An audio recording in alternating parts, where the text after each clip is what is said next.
Clemente Palma. Cuentos malévolos. El nigromante.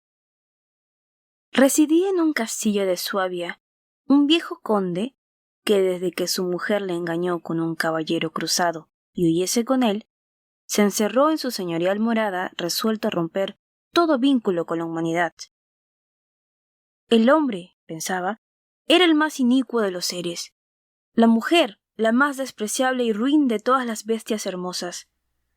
Todos los años, el escudero del conde salía del castillo la noche de Pascua y regresaba el 1 de enero con acémilas cargadas de víveres y provisiones para todo el año. Una vez surtida la despensa del castillo, alzábase el puente levadizo, llenábanse los fosos y no volvía a bajarse el puente hasta la noche de Pascua siguiente. Rotas las relaciones con los hombres, el conde se había entregado al estudio de la nigromancia, la cábala, la alquimia y demás ciencias que le ponían en contacto amistoso con el diablo. Era Edwis, la hija del conde, una linda doncella de 15 años, a la que el desventurado caballero tenía encerrada con sus camareras en una torrecilla, la más alta del vetusto castillo, tan alta y escarpada que desde sus ventanas era imposible distinguir las facciones de los labriegos y peregrinos que pasaban cerca de los fosos. No quería el conde que su hija viera a los hombres ni escuchara sus fementidas palabras, para que su corazón no latiera un día a impulsos de la pasión amorosa. «¡Sería adúltera, como su madre!», exclamaba con pena e ira. «Que ame a Dios o al diablo, porque éstos no se dejan engañar y tienen siempre a su alcance el goce supremo de la venganza, pero mejor es que no ame a nadie, ni a mí». En un viejo palimpsesto arábigo había encontrado el conde una oscura y cabalística fórmula para la elaboración del filtro de la felicidad. Había conseguido algunos de los ingredientes indicados en la fórmula, por medio de los cuales se producían en el alma humana y en el juego mismo de la vida los elementos indispensables para la felicidad. Pero desgraciadamente, en la hoja del libro había caído una cantidad de un licor corrosivo que había destruido gran parte del pergamino, precisamente en la porción correspondiente a la fórmula para obtener el olvido de las penas pasadas, sin lo cual no hay felicidad posible. Solo el diablo podía darle la fórmula completa, y resolvió acudir a sus consejos, como había ocurrido otras veces en sus investigaciones sobre la piedra filosofal o el homúnculus. Una noche, el conde, después de ordenar a su escudero que disparase algunos ballestazos a un necio juglar o trovador que desde hacía varios días turbaba el silencio de las cercanías entonando estúpidos serventecios, hizo sus sabios conjuros a la luz de una lámpara con azufre, y apareciósele complaciente el diablo. «Heme aquí. ¿Para qué me llamas, conde? ¿Qué necesita tu ciencia vacilante y mezquina de la infinita sabiduría infernal? Oh rey mío y señor de mi alma, quiero, te suplico, un chispazo de tu ciencia inmortal para alumbrar mis pobres investigaciones». «Habla». «Señor, busco el secreto de la felicidad, el filtro de la aventura». «Pides demasiado. No te diré el secreto, pero sí quién puede revelártelo. Llama a tu hija y pregúntaselo». «Oh, señor, pero al verte, el terror paralizará sus labios». «No, porque su inocencia y su ignorancia de las cosas de este mundo y del otro la defienden del terror». El conde llamó a Edwis. Cuando entró la bellísima niña, el diablo hablaba. ¿Y cuál no sería el asombro de la doncella al reconocer en la voz del maligno espíritu la voz suave y armoniosa del juglar, que frente a su ventana entonaba hermosas canciones en lengua francesa, sobre algo muy dulce, muy bello, muy noble, muy agradable, que llamaba el amor? Y efectivamente, como el diablo esperaba, Edwis no experimentó al verle espanto alguno. Toda su impresión al encontrarse frente a frente del demonio se reveló en un estremecimiento. Dime, hija mía, ¿cuál es el secreto de la felicidad? Extraña pregunta para la infeliz doncella, que encerrada severamente en las habitaciones de la torre, no tenía concepto de la vida, sino a través de las leyendas heroicas que le refería el viejo escudero del conde. Al escuchar la inusitada pregunta de su padre, le miró estupefacta. Meditó un segundo, y siguió su pensamiento, que como ave atraída por la luz y el espacio, se dirigió a esa ventana de cruzados hierros de su alcoba, que le permitía ver, desde muy arriba, abajo, el abismo de rocas, y allá, lejos, los bosques, las montañas, el cielo azul, los caminantes, los juglares que entonan, al son del bandolín, serventecios de amor. No sé, padre mío, el significado de la palabra que dices, si es algo bello, si es algo agradable. ¿Qué sé yo, padre mío? ¿Será acaso el amor la felicidad? Mientes, necia y depravada criatura. El amor es la mentira eterna y la suprema desventura. El amor. ¿Cómo hablas, desdichada? De lo que ignoras, de lo que ignorarás siempre. El diablo desapareció como por encanto de las sombras de la colosal estufa, y el conde, furioso, ordenó de nuevo el encierro de la hermosa Edwis. Muchos meses pasaron, años, y el conde continuó en su misteriosa y amarga investigación.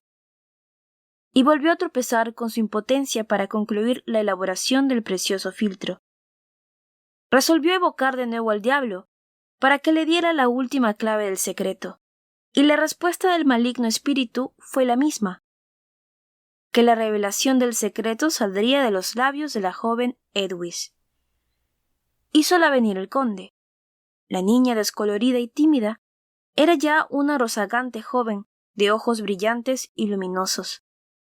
Al preguntarle a su padre, ¿qué es la felicidad?, contestó, no ya con las vacilaciones y rubores de antaño, sino con la voz firme de la convicción. Padre mío, la felicidad, para mí, creo que consistirá en ser madre. ¡Condenación y miseria!, rugió el conde.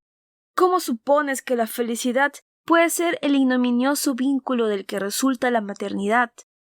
Tu madre fue la causa de mi deshonra y de mi dolor que no he podido vengar. Maldita sea tu madre, 1000 veces maldita. Maldita sea su alma. Ya continúe enfagándose en el oprobio del adulterio. Ya haya acudido a responder a la inexorable justicia del Eterno. Ser madre, desventurada. ¿Acaso podrías serlo honradamente tú, que en tus venas tienes la sangre impura de esa húngara sin fe y sin honra a la que elevé por su belleza, belleza maldita como la tuya, a mi tálamo? Déjame loca, y no turbes mi trabajo con vocablos absurdos e ideas necias, que aunque hijas de tu inexperiencia, son burbujas que suben a la superficie inocente de tus labios, desde el fondo de tu ser, en donde obscura y fangosa palpita el ánima de tu depravada madre. Vete, infeliz, capullo de adúltera, botón de impurezas, germen de desventuras y honras. Vete. Pasáronse varios años, y el conde continuó su labor de alquimista y nigromante. Las misteriosas ciencias a que se dedicaba con ahínco y el tiempo le encanecieron y avejentaron, debilitando su vista, haciendo vacilantes sus miembros, y desencantándole no poco de los resultados obtenidos y de la buena voluntad del diablo para ayudarle, a pesar de haberle vendido su alma. No obstante, el filtro de la felicidad seguía entusiasmándole, porque era muy poco lo que le faltaba.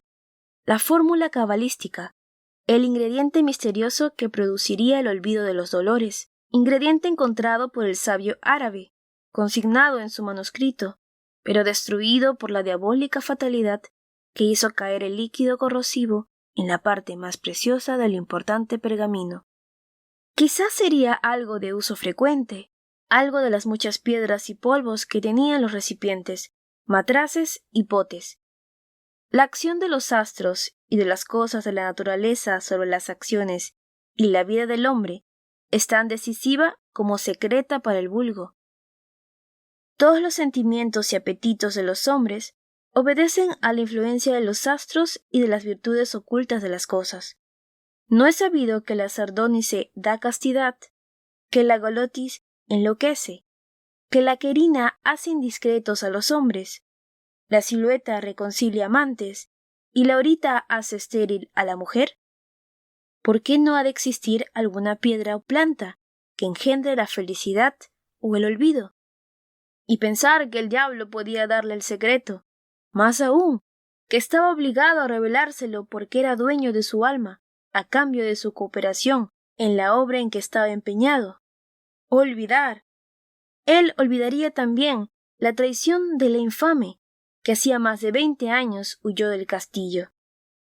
Resolvió evocar al diablo por última vez, y así lo hizo una noche de tempestad furiosa, que hacía estremecer el castillo con el estampido de los truenos y las brutales sacudidas del huracán. Apareció el genio maligno al conjuro del conde. Señor, por última vez te ruego que me reveles el secreto de la felicidad. Y por última vez te digo que se lo preguntes a tu hija. Ella te lo dirá, porque a mí me está vedado hacerlo. Si buscas el filtro que hará felices a todos los hombres, buscas algo imposible aún para el orgulloso y omnipotente Señor de las alturas. Cada hombre necesita un filtro especial. Tu hija te dirá la fórmula del tuyo. El conde llamó a su hija y entró Edwis. La joven adelantó con paso firme y ademán respetuoso hasta su padre. Con ambas manos cogió los flancos de su vestidura y el modo de un blanco arcángel que cogiera las extremidades de sus alas en reposo, se inclinó esperando que su padre hablara. El rostro fresco, terso, sonrosado de Edwis expresaba la mayor felicidad moral y la mejor salud física. El conde miró a su hija con asombro y pena. La joven era el vivo retrato de la esposa infiel. Una ráfaga de recuerdos punzantes activó en su alma dolorida la hoguera de odio y rencor a la mala esposa. ¿Cuál es el secreto de la felicidad, hija mía? Tú tienes aspecto de ser feliz en este encierro, en esta soledad agreste. Debes saberlo, dímelo. La felicidad para ti, padre mío, que fuiste desventurado esposo y padre severo, es perdonar y amar. Perdonar a tu hija y amar a tus nietos. En ese momento se oyó un ruido espantoso de crisoles rotos. Iba el anciano a contestar con una imprecación las palabras de su hija, y acaso a matarla. Pero el ruido volvióse instintivamente hacia sus crisoles y matraces rotos, y he aquí lo que vio a la luz de la lámpara de aceite. Un niño de 7 años, que encaramado sobre una mesa, intentaba encasquetarse su pesado yelmo de combate. Otro niño de 5 años, que daba furiosos garrotazos a un feo caimán y a un hosco búho disecados. Testigos burlones de las afanosas investigaciones cabalísticas del conde. Y por último, una linda chiquilla de 3 años, de azules ojos y rubios cabellos, que le tiraba suavemente de la barba y estiraba la fresca boquita para darle un beso.